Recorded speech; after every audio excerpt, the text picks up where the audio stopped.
Marva Dawn wrote, "On Sabbath day, we deliberately remember that we have ceased trying to be God, and instead have put our lives back into His control. Concentrating on God's lordship in our lives enables us to return to His sovereign hands all the things that are beyond our control and terrifying us. Once those things are safely there, and as long as we don't stupidly take them back again, our emotions can find truly comforting and healing rest." I'm Chad Brooks, and welcome to the latest episode of Productive Pastor. Resting is stronger than crashing.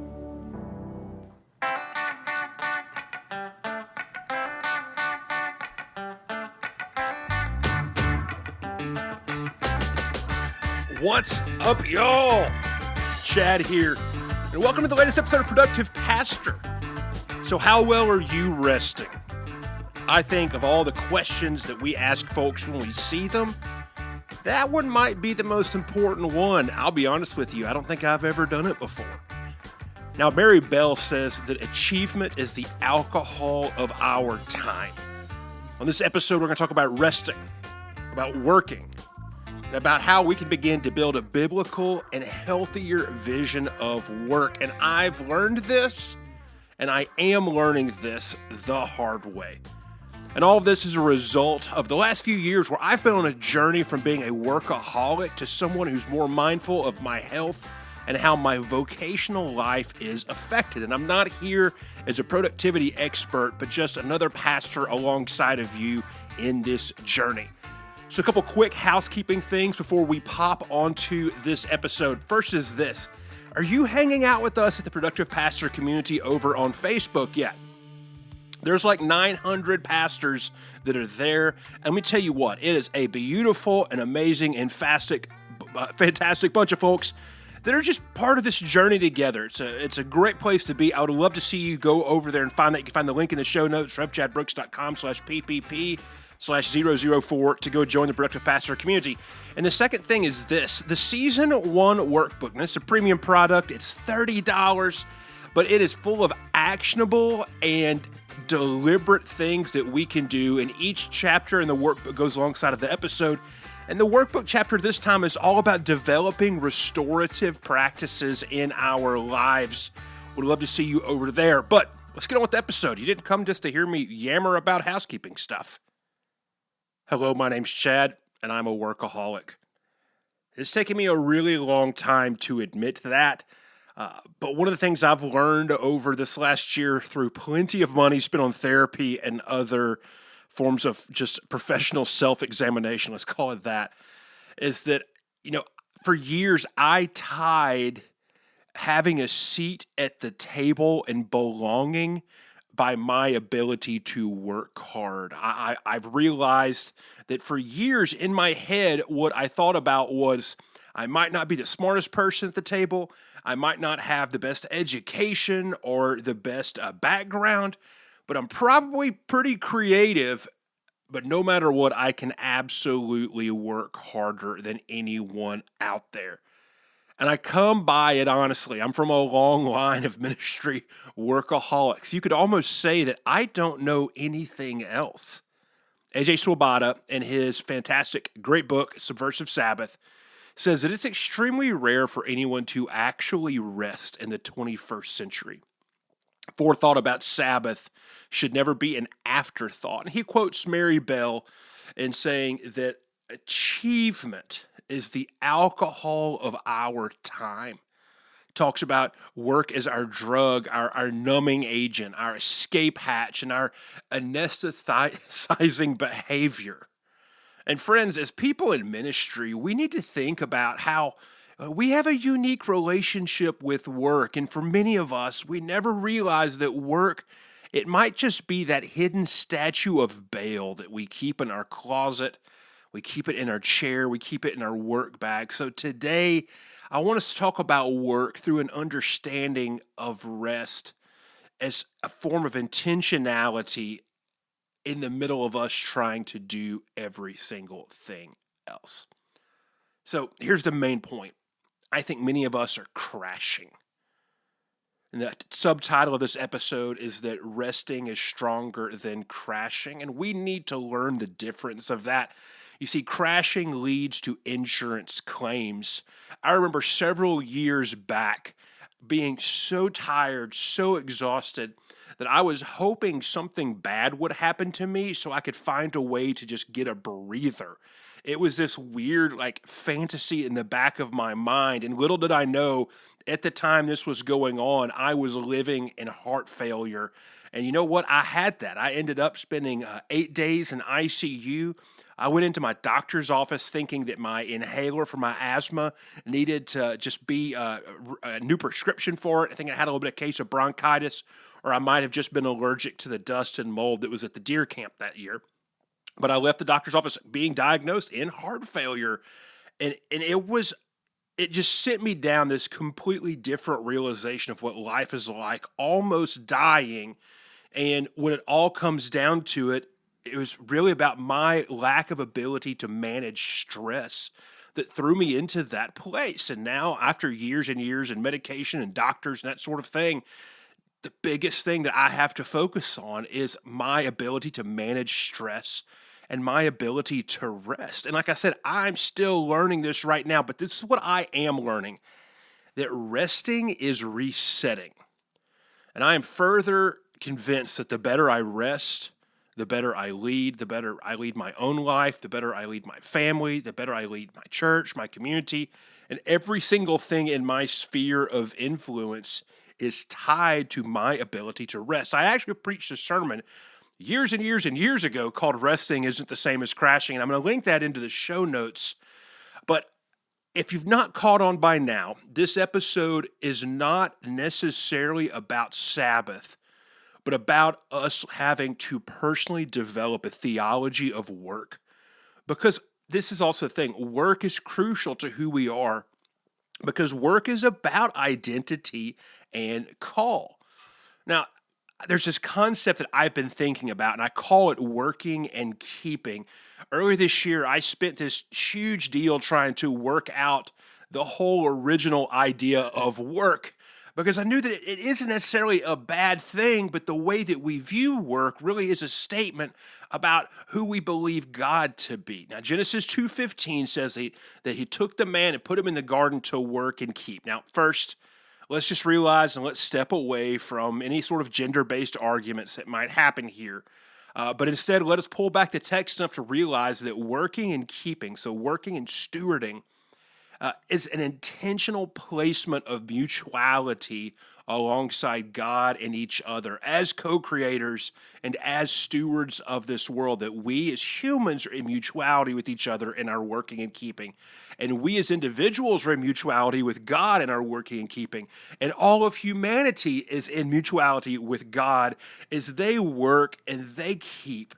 And we're giving agency by God, an authority inside of this space. And inside of this mutuality of a relationship with God, there's a design that we complement the larger whole, and that our working and keeping will lead us to thriving. So it's this posture of working and keeping that really defines our work. Now, we have later on in Genesis 3, there's the curse, there's all these sorts of things. Working and keeping is integral to our anthropology and relationship with God.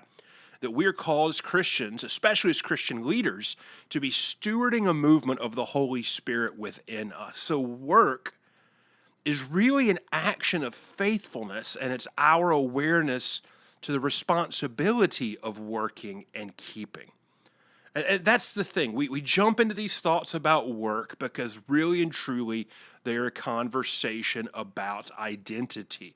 A.J. Swoboda says this again: for a workaholic, the issue becomes learning to live rightly in relationship to work. A workaholic will most likely have to get back to work. As for my work studies continue to reveal that pastoral burnout is connected to the pastor's sense of being and worthiness. Now, that did not come out in pandemic land, but let me tell you what, just raise your hand wherever you're listening to this right now if you've experienced burnout to a level, and then let me ask you just that probing question: is that connected, or how is that connected to your own sense of being in worthiness? How is your burnout connected to your identity? And I think that there could be an entire season of the podcast just exploring those questions. But this is the question I want to ask you at this moment. This is really the big question for the second half of the episode, and the workbook really goes into it, is this: how are we being refueled and drawn into the graciousness of God? Part of resting means putting into practice multiple times of Sabbath and reflection throughout our entire life. It's in our day, it's in our week, it's in our month, it's all the sorts of things. And one of the biggest challenges and changes in my own life over the last few years is I have to realize that I have unintentionally been doing a few things that I'm now seeing as absolutely necessary.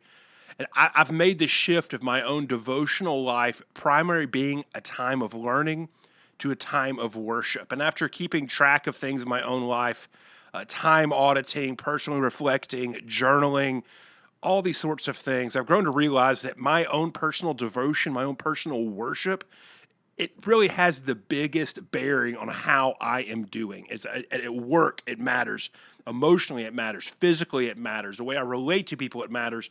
All of those things. When my own personal worship is crappy, every single thing else will be crappy. So I've learned I need to have 5 solid days a week where I'm carving out extended time for scripture, for prayer, for journaling, for listening, for being, the whole thing. And I'm not going to go too heavy into this, but I think it's during this time that we're able to process what those deep inner parts of our life are and where we find ourselves just cohabitating with destructive work practices and ideas. And so we can't have any conversation about resting without asking questions about where our devotional life is. I'll be honest with you, every time I work with folks and coach folks, that sort of thing, the moment I see just this level of work anxiousness creeping up, the first question I ask is, let's talk about your devotional life.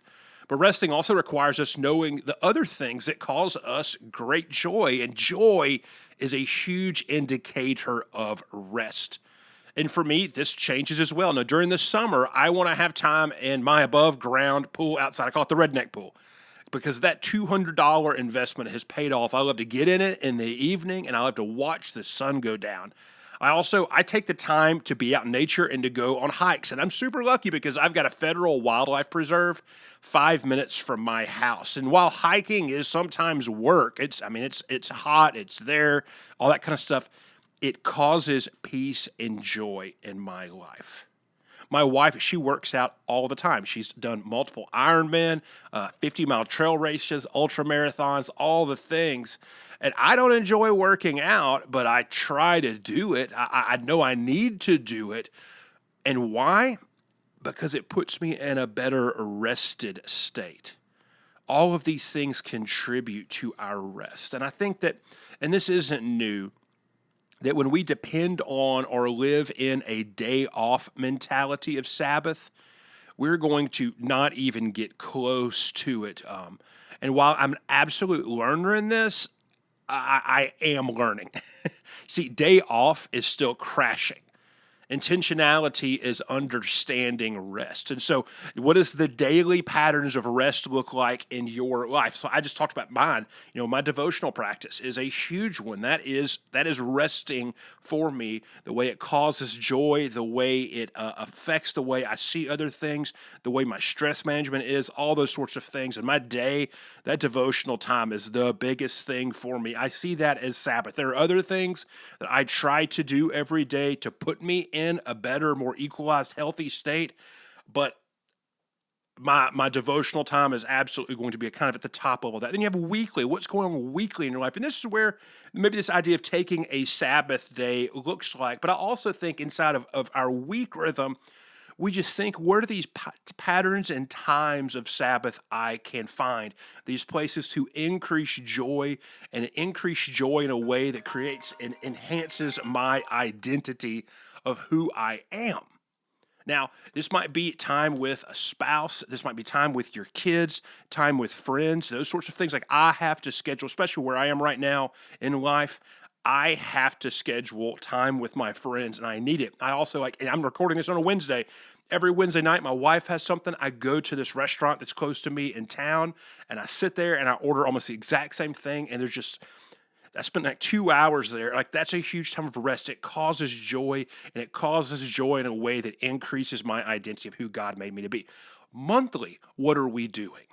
Okay? Monthly, what are the times and the things and the patterns and practices? And this is going to change. This is all dependent. Remember, we said last episode, we can't productivity shame someone because of where their stage is in life. But I try to get out to my camp at least for one night, once a month or so. And a lot of times I'll still work out there, but there's just something that increases joy in a way that causes my identity with God to grow in that space. We have our quarters, and quarters they might give us time for a longer extended thing. It might be a few days of retreat. It might be a long weekend away with family. It has those sorts of things. But I feel like the further and further we go, the longer amount of time we have to do that. Our year, hopefully you're taking at least a vacation or finding a way to stop and do that in a way that causes joy to increase in a way that builds up your identity of who God made you to be. And then there's a multi-year pattern. I love that you see people taking sabbaticals now. A longer amount of time for when you can increase joy in your life in a way that causes your identity of who Jesus made you to be to grow. Are you getting the rhythm here? Are you getting the repeated question? And each one of these is going to hit differently. I'm actually going to cover every one of these segments of time in the second half of this season. Not just about rest, but how rest and building our own personal productivity system out in a way that's healthy, that's helpful, that increases joy, that increases focus, clarity, all the buzzwords you want to attach to it.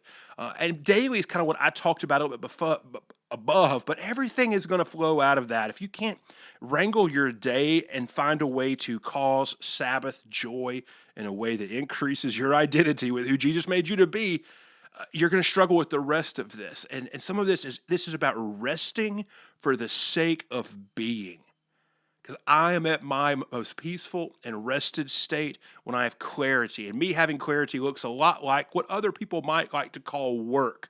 But I want to find clarity. I want to read. I need to write. I need to chart out things. I want to have time to work through things that might be complicated and all this. I can't be there if I am in a state of mind where I am struggling to understand my identity and call and who God made me to be. So I think we could begin jumping off into that sort of thing really with two questions. I think these are great ways to begin crafting a Sabbath rhythm that will go across your life. And like I said, the workbook is doing a lot to build out these practices. And I would encourage you, if this sounds fun, if this sounds like what you're really, really passionate about, if this sounds like stuff that you want to know more over, go grab that workbook. The link is at the show notes, revchadbrooks.com/PPP/004. But the first question is this: what are the things that bring you life? Now, what reminds you of the goodness of God and the way that He has absolutely and individually made you? What are the things that bring you life? And these are going to be different and unique. Like I talked about earlier, my wife training for 50-mile trail races brings her life. It would bring me death. There's a big difference between my 1.5-mile hikes out in the Federal Wildlife Preserve and the training she does. But what are the things that bring you life? And some of these might be tiny little things, tiny little moments. Second thing is this: what steals life away from you? And some of these might be things that you dread, but there also just might be things that, take you away from those and from what you love. Or they might be things that can create an attitude of striving or an attitude of proving or an attitude of self-trust. Or they could just be things you want to separate yourself from in order to focus on radical trust. Or just could be those tasks that you don't necessarily like so much, but just having awareness of those, the things that can steal life, are huge. And so those are two questions to begin carving out and creating Sabbath rhythms of life around you. Now, I've talked about a lot of fun books, fun resources as part of this episode. If you go over to the show notes, you can find some things about where you can get those, some links, that kind of stuff. There's also the workbook. There's the Productive Pastor Community. But thanks so much for jumping into this conversation about resting today and what resting can create and what resting can do for us. I'd appreciate if you'd share this episode with your friends. The best way we can grow, this productivity party is by word of mouth and reaching out, those sorts of things. And so it's an honor to spend this time with you. Thank you so much for being part of the Productive Pastor family. I'll be back on the next episode. It's all about relationships and responding. And we're going to talk some about how do we manage a bunch of different types of relationships in ministry. Also, how do we strategically think about our relationships? So it's going to be a fun conversation. So I'll see you back next week in that episode. Until then, I'm Chad. Thanks.